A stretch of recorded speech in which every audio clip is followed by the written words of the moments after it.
Bonjour tout le monde, Shalom, Ginette Veilleux, chrétienne, et je parle aux chrétiens, aux non-chrétiens, et ceux qui veulent l'écouter, qui l'écoutent, ceux qui ne veulent pas l'écouter, ben, vous ne l'écoutez pas.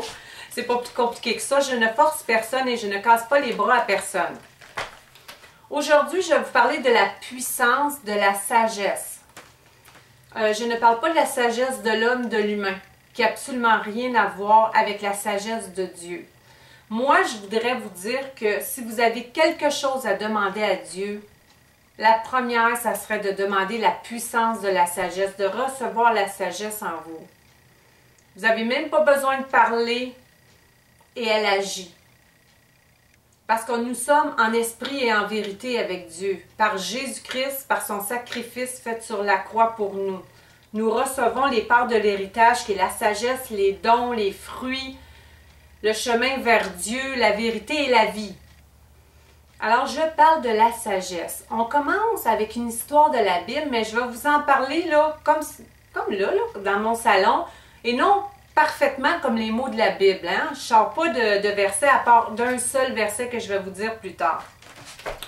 Le roi David. Pour ceux qui ne connaissent pas le roi David, qui ne lisent pas leur Bible, malheureusement, le roi David est un homme qui était très loin. Très loin. Il était un soldat avant tout. Pourquoi? Parce que c'est un homme qui obéissait à Dieu. Si Dieu disait « va détruire les statues », Salomon y allait, courait, puis allait détruire les statues parce que les gens priaient Baal, ils priaient des démons. Mais là, ces personnes-là, après, ils revenaient contre David. Ils pourchassaient David. Fait que là, David disait « oh Dieu, envoie-moi du secours, détruis ces gens ». Alors, David prenait son épée, il levait l'épée dans les airs, puis toutes les 3000, tout le monde, la quantité de personnes qu'il y avait là, tombaient raide mort. Parce que c'était des gens qui n'étaient pas avec Dieu, qui priaient les démons. Dieu, c'est une abomination pour lui. Mais là, le roi David a eu un fils. Et le roi David, il était très loin. Il avait eu beaucoup de révélations. Il savait même que Jésus-Christ allait venir. Dieu et David, c'était des bons chums. Okay? C'était vraiment des bons chums ensemble. Parce que David adorait Dieu et Dieu aimait David. Il a fait beaucoup de révélations. Beaucoup de révélations. Alors, David a eu un fils, Salomon, comme je disais, le juste juge. Qui ne connaît pas Salomon? Hein? Tout le monde connaît Salomon. Justement, nos palais de justice doivent aller en fonction de ça, de la Bible. Et là, Dieu a dit à Salomon, a dit à David, tu vas dire à ton fils, quand je vais le voir, de demander la sagesse. Alors, David a été très obéissant. Il a dit à son fils, lui a enseigné, il a dit, écoute, quand Dieu va venir te voir, là, demande pas autre chose que la sagesse. Fais ce que je te dis. Alors, Salomon était très bon et a fait ce que son papa David a dit. Quand Dieu est descendu, a parlé avec Salomon, Salomon a dit, je veux la sagesse. Alors Dieu lui a donné la sagesse. C'est la plus belle chose qu'on peut avoir. La plus belle. La foi et la sagesse, c'est la plus belle, la plus grande puissance. Avec l'amour de Jésus-Christ. L'amour de Jésus-Christ fait exactement la même chose. Je le sais, je l'ai eu. Et c'est dans la même chose, OK? Ça désamorce le mal. Ça fait tomber les murs. Ça délivre. Ça désorcise. Alors, justement, Salomon a grandi, il a été le juste juge et il a reçu énormément de richesses à cause de ça, OK? Alors, David, quand il arrivait un problème devant lui, parce que quand tu as la sagesse, cette puissance-là, tu as aussi l'esprit de discernement. Et quand tu as la sagesse, tu es dans la paix. Automatiquement, ton univers est fait de paix.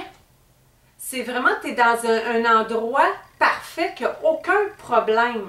Où ce que Dieu est avec sa sagesse et sa paix, et l'amour de Jésus-Christ, il n'y a aucun problème. Il n'y a pas. tout est propre. Alors quand chez vous c'est propre, là, puis que vous voyez une grosse mousse, elle est plus facile à voir que si toute votre maison serait sale.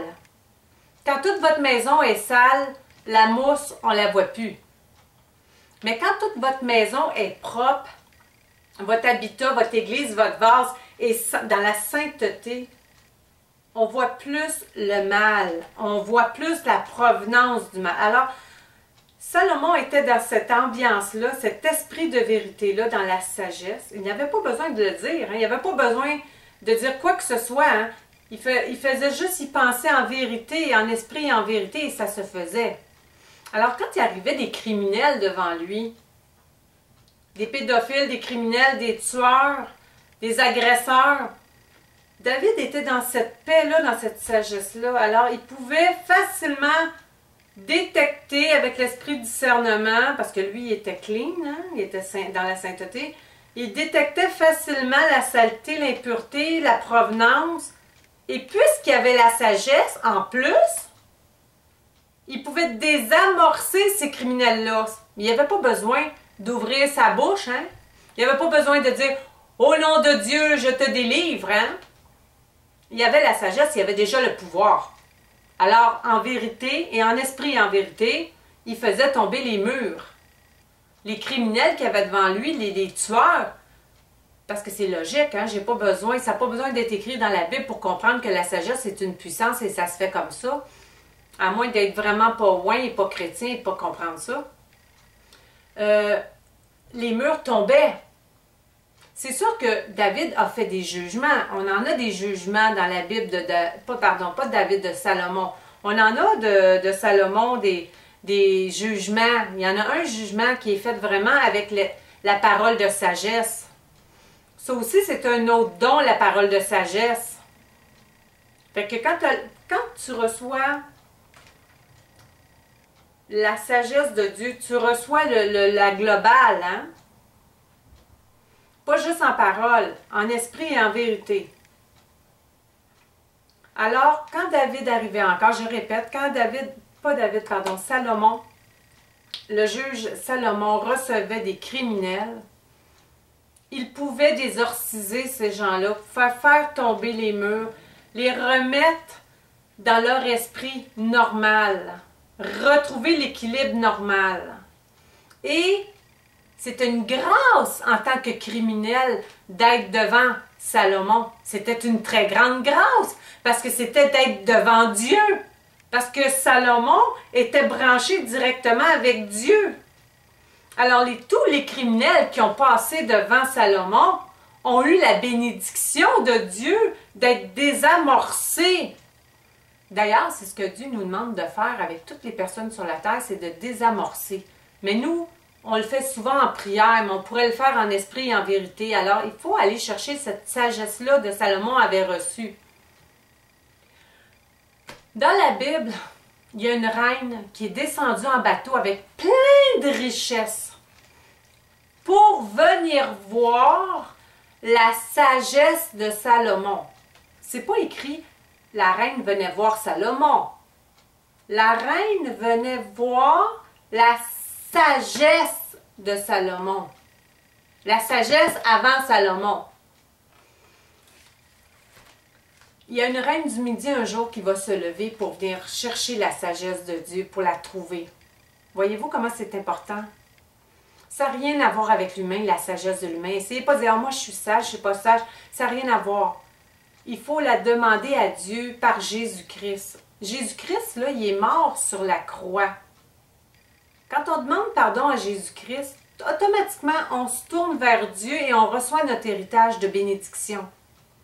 Et quand on reçoit notre héritage de bénédiction, la sagesse de Dieu y fait partie. C'est pour ça que dans la Bible, il est écrit « aspirez à tous les dons ». Moi, je vous dirais, vous recevriez 2 millions de diamants, repoussez-les. Ah, soyez reconnaissants, c'est sûr, quand on reçoit un cadeau de Dieu, il faut être reconnaissant. Moi, je suis très reconnaissante des cadeaux que Dieu me fait. Mais ma vision et ma direction est sur la sagesse de Dieu. Avant toute chose, l'amour de Jésus-Christ et la sagesse de Dieu, c'est pratiquement la même chose. Ça désamorce, ça désorcise, ça délivre. Je vais vous lire un passage de la Bible qui est très important, du roi Salomon. 1 Roi 10, 23. Je répète, 1 Roi 10, 23. Il est écrit ainsi: le roi Salomon fut plus grand que tous les rois de la terre. Ça veut dire qu'il surpassait même son père David. Par ses richesses et par sa sagesse. Ils ont mis la sagesse en deuxième comme par politesse. Tu sais, comme si moi je dis Daniel, Carole et moi-même. C'est un peu par politesse. Alors je répète le verset. Le roi Salomon fut plus grand que tous les rois de la terre, par ses richesses et par sa sagesse. Quand on parle de la sagesse ici, on ne parle pas de qu'il est humble. Être humble n'a rien à voir avec la puissance que Dieu donne en sagesse. La sagesse de Dieu est une puissance comme l'amour de Jésus-Christ n'a rien à voir avec notre amour quand on voit un beau petit minou, un beau petit oiseau, un beau petit bébé. Oh, non, ça n'a rien à voir avec ça. L'amour de Jésus-Christ est vraiment une puissance. C'est comme de l'huile. On dirait une huile, puis que rien de méchant peut coller dessus. Et la sagesse de Dieu, c'est la même chose, c'est implacable. Moi, je l'ai vu, j'étais en assemblée, et il y avait un homme de Dieu très puissant. Et moi, je voulais vraiment recevoir l'Esprit de Dieu. Je voulais vraiment avoir la foi et la sagesse de Dieu. Et Dieu a commencé à mettre un rayon à briller un rayon sur ma joue. Sur le coup, je ne savais pas c'était quoi. Je disais, voyons donc, c'est quoi ça? Je voyais comme un rayon. Plus que je regardais, plus que le rayon reculait et plus que ça devenait comme une boule de rayon éclatante. Puis là, je me suis aperçue qu'il y avait un corps qui était Dieu sur un trône, assis comme ça, avec les rayons. Et je voyais sur le côté la sagesse de Dieu. Mais je n'ai pas été capable de l'aspirer. Mais je le sais, je le comprends et je veux vraiment l'aspirer parce que c'est... Avec ça, là, vous n'avez plus aucun problème dans votre vie. Vous pouvez être sûr et certain.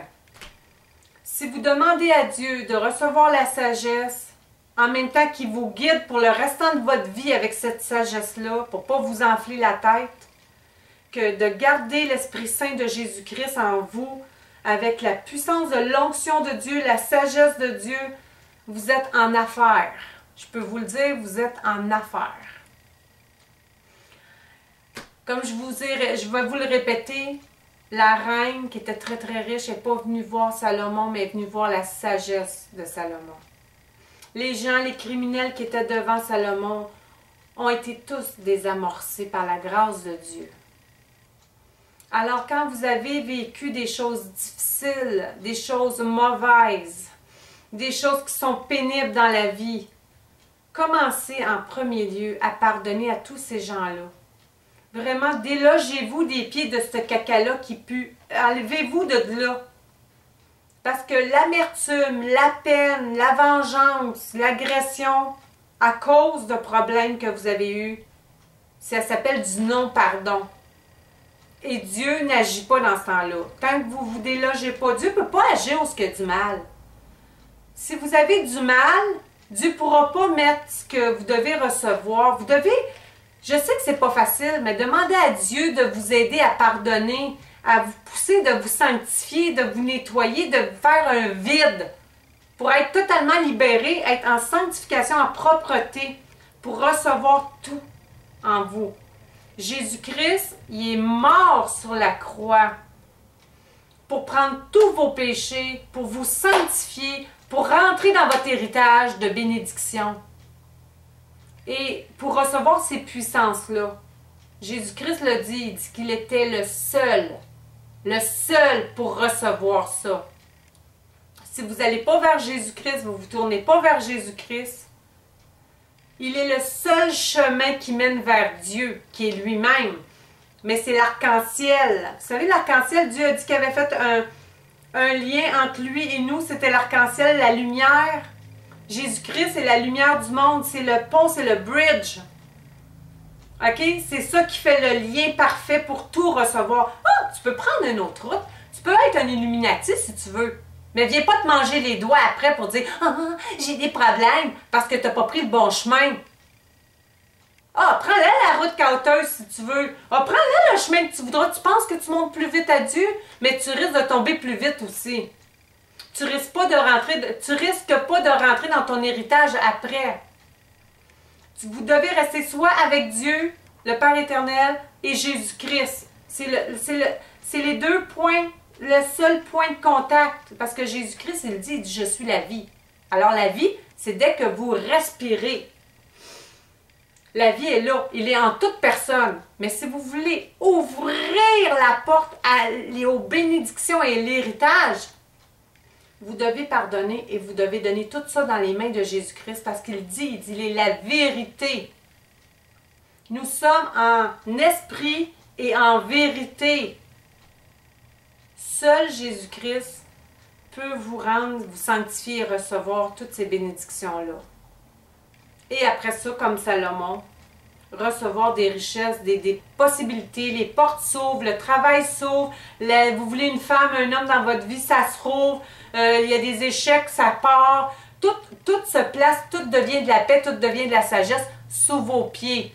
Parce que dans 1 Corinthiens 3, 22, 23, c'est bien écrit que tout est à nous parce que nous sommes à Christ et Christ est à Dieu. Alors demandez la sagesse. Demandez la sagesse. Même si vous commencez à être chrétien, vous ne savez pas c'est quoi, c'est pas grave. Demandez la sagesse. Soyez bénis. Bye bye.